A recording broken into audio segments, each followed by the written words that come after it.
Hey guys, how's it going? It's Jake again. Here to bring you some more daily fantasy sports advice. I said I wasn't going to do a League of Legends video, but I kind of changed my mind. I was putting a little bit of like my pocket change inside of like the 25-cent tournaments for League of Legends. I think they're really beneficial because a lot less people play them, and when people do play them, people will put the max entries, which is 10, like right into the tournament.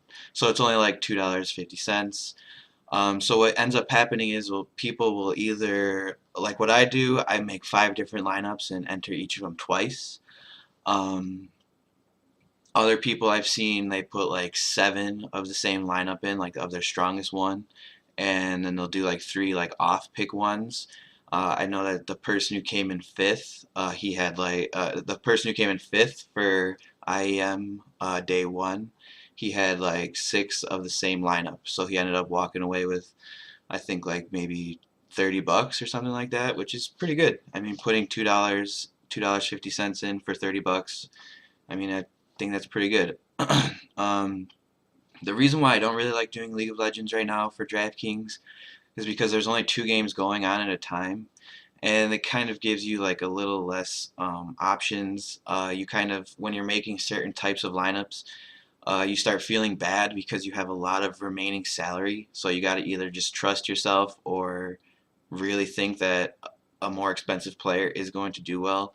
League of Legends is kind of a weird game. As you can, if you guys watched day one yesterday, Cloud9 versus H2K. Cloud9 actually lost the series 2-1, but Cloud9 players ended up getting way more fantasy points just throughout the series. So it's kind of like a weird thing. Yesterday I had 3 lineups in. Um, I didn't do too good. One of my best lineup was like top 400 out of like 1,000 players. My other ones were like in the 500s.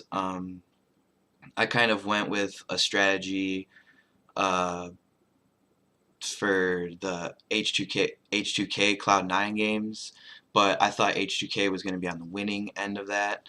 And then also the QG games, I thought it was just going to be a blowout. They were facing Dignitas. It was supposed to be a blowout, but it ended up going all 3 games. And then the game that Dignitas did win, like it was kind of like a fluke win in the beginning. They had a really QG really had like a poor start. They ended up giving up 4 kills and kind of having a. They almost won the game, so that just shows like it went kind of the distance. There was a lot of kills, so there was a lot of points. I mean, it doesn't matter if the player that you have is on the winning end or the losing end. You just kind of want them to go all 3 games in a best of 3, and then you want them to get more points. You know what I'm saying? You want the games to be kind of bloody, is what they call it. Um, so this is day 2 of IEM. It actually goes on tomorrow. As you can see, the timer is running down right now. There's only 11 and a half hours left to put in your picks. So I hope someone can catch this, maybe get some good ideas, maybe just, put a little bit of the change that they have in their balance into some games, try to turn it into some cash. Um, as for the backgrounds of these 2 teams, for a lot of people that don't know League of Legends, I actually put a lot more focus into League of Legends than I do other daily fantasy sports. But a quick rundown of these 2 teams, like I was talking about, H2K, they just beat Cloud9 yesterday in a 3-game series. I think that the team that they're facing ever, which is, it's weird, they're not even like a Korean like a in the top division of Korean League of Legends. They're actually in the Challenger series, and anyone who follows League of Legends knows what that means. Um, but they ended up winning the Kespa Cup, which is like a tournament in Korea. They ended up sweeping SKT with Faker and stuff like that. So I think that Ever is a lot better opponent than C9 was. And then you can see the other game, QG versus Fnatic. QG is a team from China. They came in second in their season last year. They didn't make they ended up not making Worlds though, because I think they lost to LGD, who's also, they're not that bad of a team from China. So the Fnatic versus QG game, it's actually weird, and a lot of people know Fnatic. They were the runners-up. Or no, I don't know if they were the runners-up or third and fourth place in Worlds. I can't really remember. I think they did come. I think they were in the third and fourth because they ended up losing to like SKT or something like that. But anyways, they ended up losing three of their players. A lot of people say. I mean, I read an article on DraftKings that said that Rainover and Hooney were their best or were their worst two players. But in LCS Fantasy last year on the LOL Esports website, Hooney was top two for top laners in points scored last season. He's always playing carry champions, and Rainover also was a pretty good fantasy draw. Um, but anyway, so I'm looking at these two games right now, and you don't really have a lot of options. But what I'm kind of when I see these two games, I'm kind of looking at the bloody, like what I think is going to produce the most kills, because that's where you really want to go. And then so, usually when I start building my teams on DraftKings for League of Legends, I'll start with the big name players first. I mean, it's different from when I did fantasy for football. You know, in my last video, I said I go for like the sleepers first. Right now, I kind of want to pick the best players. This isn't the quarter tournament. This is the daily dollar tournament, which is only one entry. So I want to put my best lineup that I think into this right here. So I'm really and I've looked over this a little bit. I've come up with a few ideas, but I don't have anything written down. I don't have any notes on my computer or a notebook in front of me. So when I do my research, but when I go about it, I kind of go on my gut feeling. Like I know a lot about these players. Like when it comes to top lane, like Gamsu and I forget how to pronounce his name. Otto, I can't pronounce his name, but you can see that like I've watched the games that they've played, and Gamsu was actually in the NALCS last season with Dignitas. Dignitas themselves didn't do all that good, but Gamsu was actually not that bad of a fantasy player. He got a lot of stuff for that. So I mean, um, but do I think that Fnatic and QG is gonna go all three games? I'm really not sure because Fnatic has three new players. Two of them are from Rocket, and one of them are from the old Gamut Gaming and SK. Forgiven, Yankos, and Vander, and they're good players. But in day one, they did admit that they've only had like maybe a week. I think their coach actually said they only had 2 days of full scrims to play. You know what I'm saying? Actually, that was for a different team. I apologize. That was for a different team.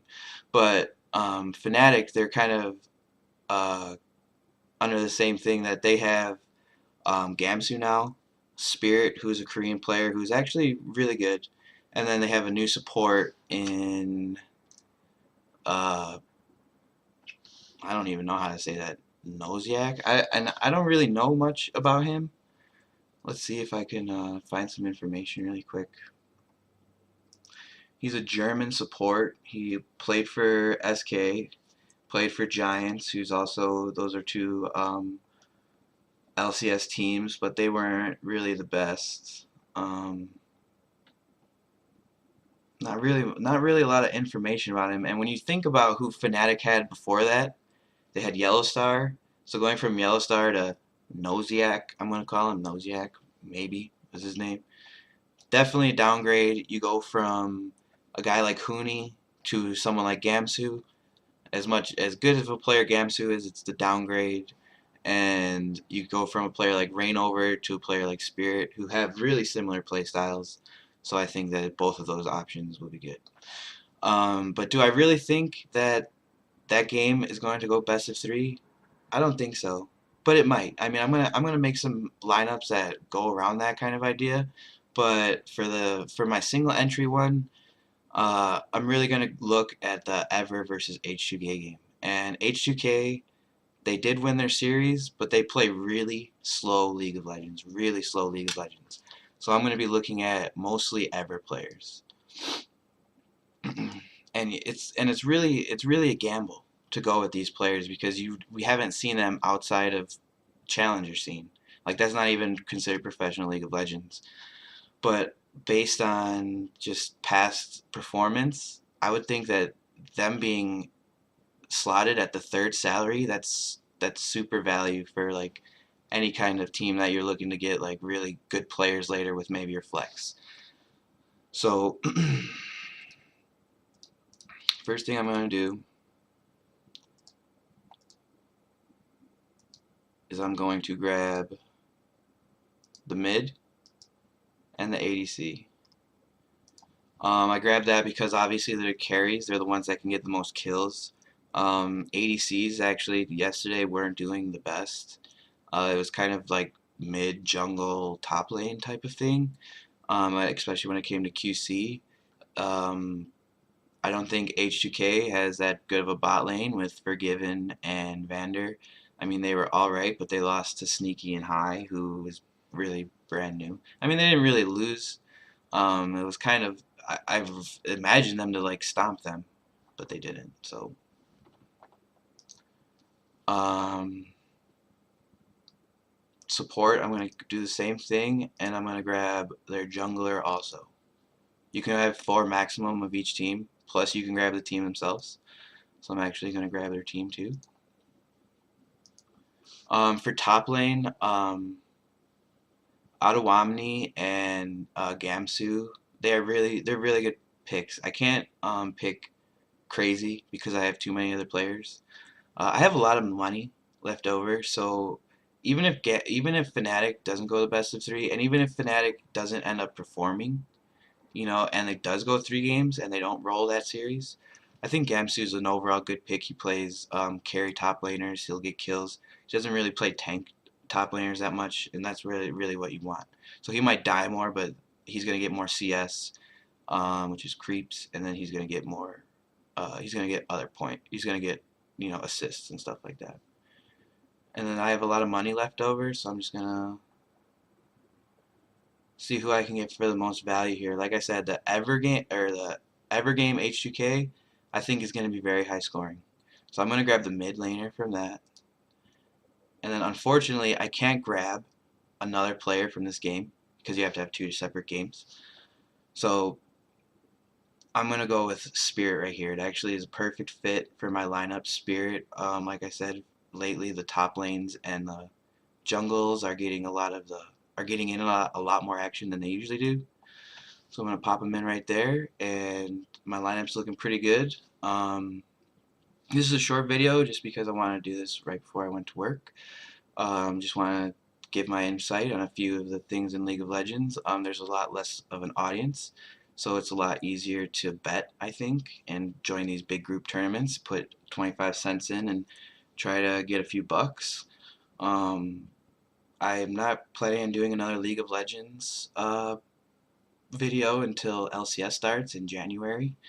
But you never know if DraftKings has the choice. I might do something with it.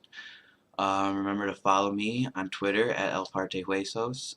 You can always ask me on Twitter about any lineups, who you think is better in a current situation. I won't always be right, but I hope that I could do my best. And yeah, hope you guys learned a little bit, looked at my lineup, hope it does good, and I'll see you guys soon. Good luck.